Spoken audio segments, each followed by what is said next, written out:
15th, 1769. He had not been a healthy baby, and his mother, Letizia, lavished him with care and devotion.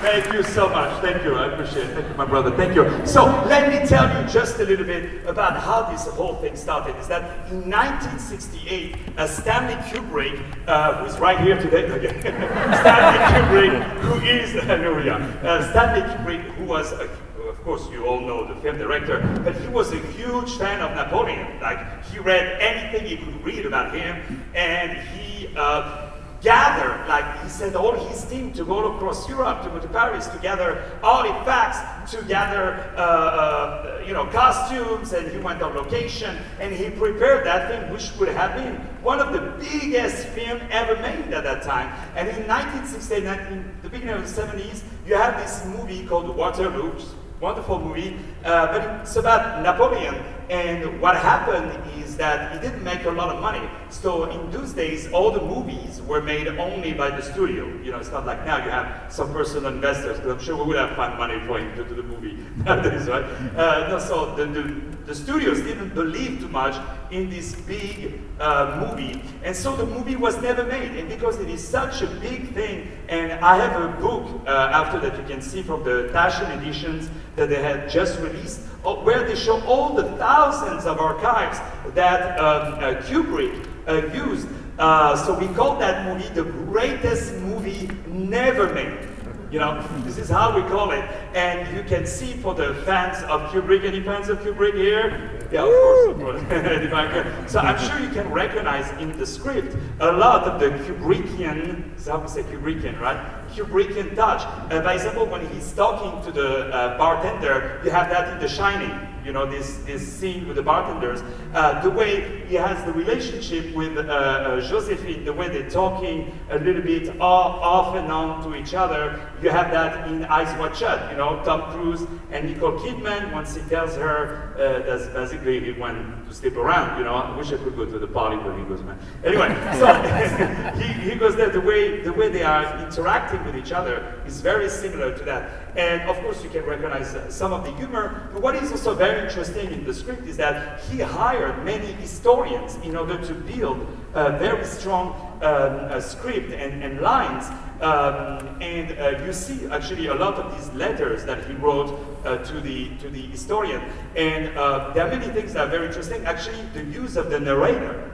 There is a narrator in the movie, you know, who tells everything. So it's not me who added him to read all the stage directions.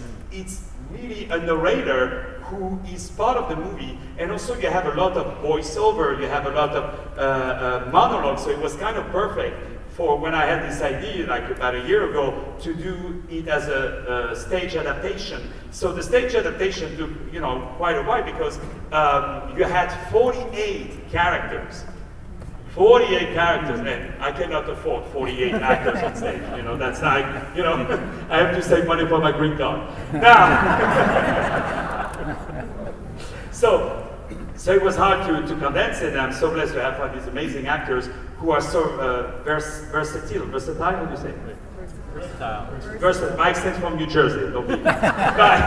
Versatile. So this is how it started, and of course I added some songs of the Napoleon era, like the Gloire to Napoleon, like all the glorious songs that were written at that time, and I ended with the French national anthem, the long version. And also at some point I sing Le Chant du Départ, you know, La victoire en chantant nous ouvre la main. And the little story about that is that this song was written in 1794, and Napoleon had Le Chant du Départ as the French national anthem.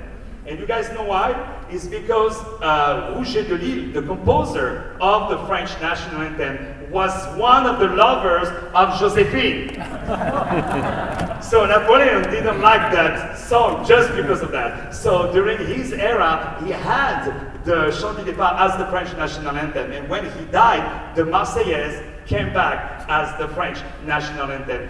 So this was really an experiment in the sense that, for two reasons. The first one is that it was the first time that, a movie that lived only in Kubrick's mind, took life, and also it was the first time that a movie that was never made was adapted for the stage. So we didn't really know how the reception of that would be, but we felt that Kubrick needed that movie out, and also Steven Spielberg has announced recently that he will adapt this script as a TV series produced by HBO. So hopefully we will have it very often because Spielberg took a lot of Kubrick's unfinished projects like AI, artificial intelligence. That's a movie by Kubrick originally that Spielberg took. So because this is the last show, I want to thank from the bottom of my heart all these wonderful cast members, please. Thank you for their hard work, dedication. Thank you to the audience. Thank you, Mr. Orensanz. And my new album is available. I'm going to have the pleasure of meeting you. We love you. Thank you very much.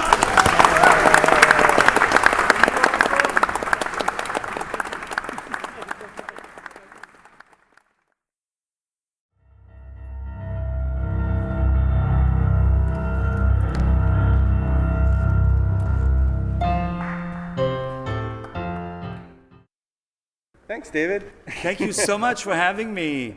Such an honor meeting you. It was great to come up from Florida and see this. I love you guys. Great treat. I'm so honored that you guys not only came, but helped me also to promote the project, and also were so good to me. So I really, really appreciate it. Our pleasure. I mean, anything to get the word out. As you know, there was not a long time of marketing. Yeah. And it caught a lot of people by surprise. Yeah. Well, in the Kubrick community. The first show was like packed, There was a lot of people. The second show a little bit less because maybe it's a Thursday, so that's why.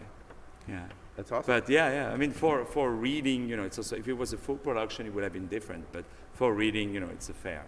Well, a lot of us, we didn't even know it was in development. Oh, yeah. So we heard a lot about, the process through your stage introductions and things like that. I think we would like to know, representing the Kubrick Society, is a little bit more about, where did you get the initiative? Like, for example, it sounds like about a year ago you thought of doing it. Yeah. But what gave you the idea? Well, I've always been a big fan of Napoleon. I read everything that I could about Napoleon, and I wrote a show, actually, about Napoleon, which is a one-man musical show where he sings the stuff that I sing tonight, but also adds, it's like an autobiographic thing from I was born, So he tells his stories, and a lot of the stuff, like I said at the end of the show, between how, Rouget de Lille, who wrote the Marseillaise, was one of the lovers of Josephine, so he wanted to switch both. All these kind of beautiful stories. So I've always been a big fan, and then of course, every time there is something new about Napoleon, I want to read about it, and I want to know about it, and I want, to know anything about that. So I found out about the movie about Napoleon, not so much a long time ago, like maybe a year ago. That's really when I found out. And the Taschen, the book, the edition also helped because I saw that book in all the archives. And then I read the script and I was like, you know what, let's do a stage adaptation, because the problem with the movie is that is the number one rule in screenwriting is you act what you can speak and you speak what you can't act. For example, you don't say, I am angry. You would say, you will act the fact that you're angry. Or in very, very old plays, very old theater, they will say it because the audience was very primitive, But now it's different. So that was the idea. But the good thing with Stanley Kubrick on that movie is that he's verbalizing so much informations. It's like really a mix of history and movie and Kubrick and also the way he does things, which sometimes he makes it not very broad. He makes it very. I call it, this is the filmmaker's filmmaker. It's the number one stuff that really the people of the profession really appreciate. So when you got the idea, it sounds like it's coming from more the Napoleon camp, Yeah. and you find out that Kubrick has written the script 50 years ago, basically. Yeah. And then, I had no idea about and then that. it went through this process. Tell us a little bit more about the steps. Like, so what did you do? Did you contact the estate or? Well, the thing about the legal part of it is that it's been written exactly 50 years ago. So you have something in the copyright laws that you can always manipulate things that have been written after 50 years, which is different when it goes to public domain, which is 70 years at the death of the writer. So, and also I presented it as a reading, you know. So the only thing that can get you, let's say, in trouble is if you claim the authorship, you know, which is absolutely far from being my case. So that's the idea, was to read it, and as fans of Napoleon, Napoleon and Kubrick, most importantly, as a huge fan, to bring this to the audience. And hopefully maybe it will push people to have the movie done or have the TV series done. And I'm so happy that there were so many articles, especially in France, where Kubrick is like, I think even more, not more appreciated than in the US, but he is like a god over there, you know. And they wrote that, oh, we are so happy that this play is going because he will kind of renew the attention that people have for that movie and push people to happen, definitely.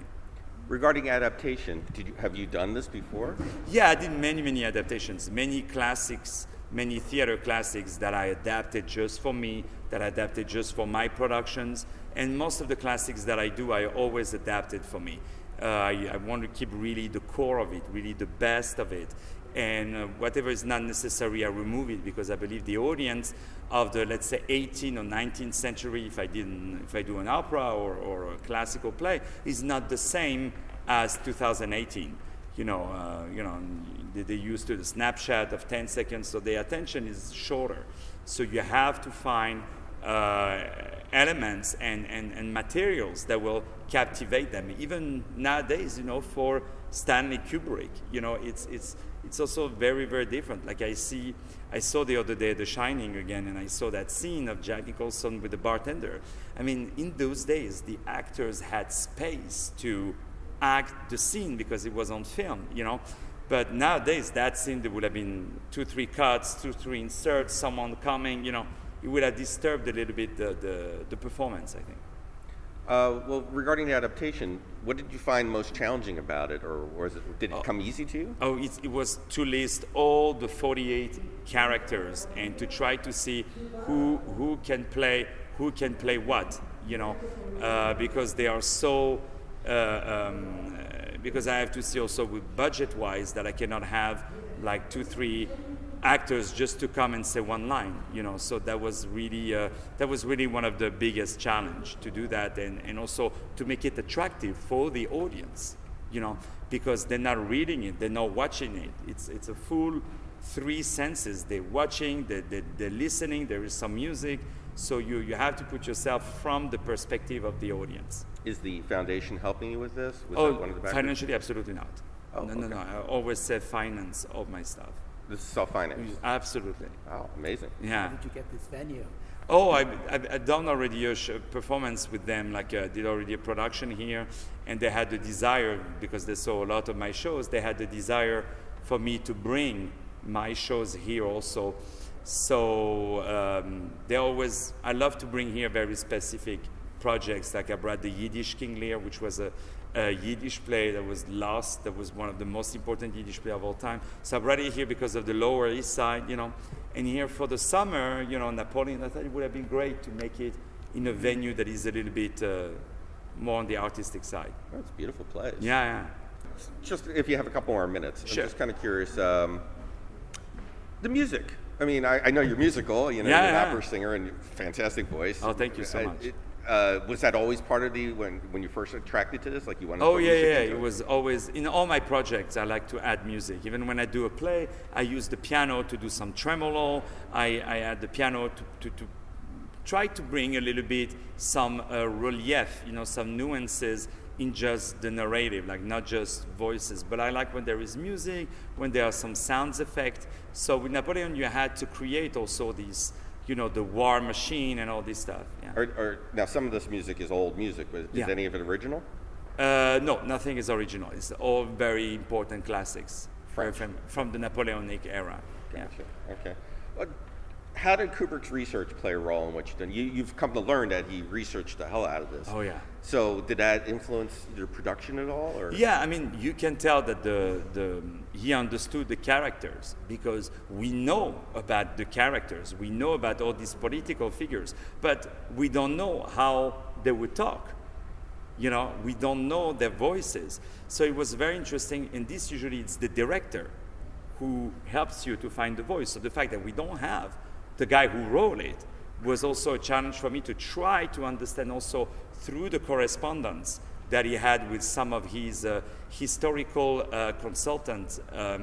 When he says, so how was Hippolyte Charles, the lover, you know, oh, he was only 19. Okay, so that helps also a lot, and you have to find the right roles, the right series of roles for the right actors also.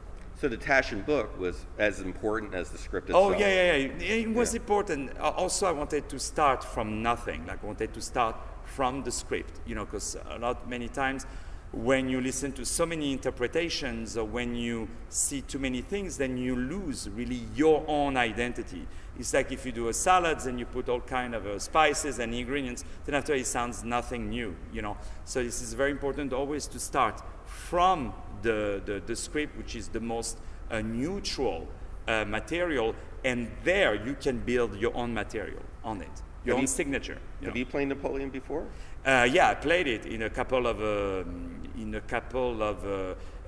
commercials.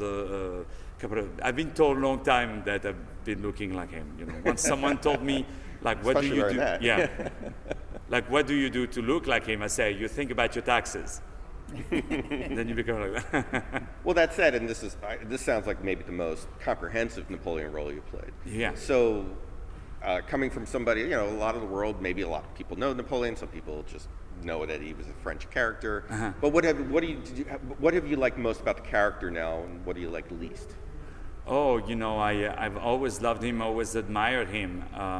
I feel, you know, that I played the character Napoleon from Kubrick is a little bit different from the way I will play it. You know, I would have never thought that he would say, "Shut up" to Josephine, you know, these scenes. But the way Kubrick wrote it, it was calling for this kind of aggressivity in a way, you know, and all his weakness and all his stuff. Napoleon was really very, very special. You know, it was like he wouldn't trust anybody. And at the end, you know, one thing that we didn't show too much in the movie, because it's very rare that for a movie you can cross the whole story of Napoleon. As a matter of fact, it's the only one, because all the movies that crossed the whole thing, they were 4-hour films, you know. So it would have been the very first movie that would have crossed his whole life. In a single movie would have been around 2 hours, I believe, from what I can count. You know. Well, knowing how serious Kubrick researched something, and you saw the file cabinets and the books and the scenes, do you think he nailed Napoleon the best that you? Oh, yeah. I mean, the more you do research about him, the more you find him, you know. You have to dig into him and you have to find his identity and who he is. And we're so lucky that nowadays with internet, I don't know how he did before, you had to send people there, you know, to do researches, to go to the library, taking forever. And, you know, you didn't have Xerox, you know what I mean? So you had to rewrite down notes and stuff. So it was, you know, now it's easier. You do copy and paste and you go on the internet, you have everything. But in the old days, it was a little bit different. So, yeah, definitely. Are you a Kubrick fan? Huge Kubrick fan. But I'm going to be even more now, you know, because I not try to analyze too much Kubrick's style. I tried to, as I said, you know, start again from the composer, from the original, from the paper, and from them to create my stuff, you know. So that's, I think, what is the most beautiful, you know, because you can bring it for the audience, and you can see in the script some stuff that could have been said in the 70s that you couldn't say it in 2018, you know, and I removed a lot of that stuff, you know, because the audience, you know, like my wife is a slut, you know, this kind of stuff, maybe the word slut wouldn't have been used in 2018, I don't think so, you know. What is your favorite Kubrick movie? Or do you? 2001. Right. Yeah, but now it is this one. Well, has your connection to Kubrick grown through this project? Do you feel Me, I feel I grew up a lot with this project. As every project I do, it's a project that takes me to the next step, you know, to the next level. Not just because I learned from all the other actors and I steal a lot from them, but also from the audience. It's a new experience, regardless who wrote the material, the original material. So this project, thank you Kubrick, really helped me, you know, because we deal with like the greatest genius of all time, you know what I mean? Yeah. So what's next, David? Next, I have, I'm gonna take a week off. Then I have a lot of shows in September, October, November, December. I have Streetcar Named Desire that is played here. I have Eugene Onegin, the opera that is played here, and I have in March a lot of shows, June, July, and many other shows. Yeah, I saw your resume. It's just, It's going on. But with this, do you feel like you'll maybe do more, make it into a full stage? We will see. I think it was like a good experiment for 2 shows. We recorded in a professional studio, the cast album recording, like in the studio, so that would be able to have the project to live on longer.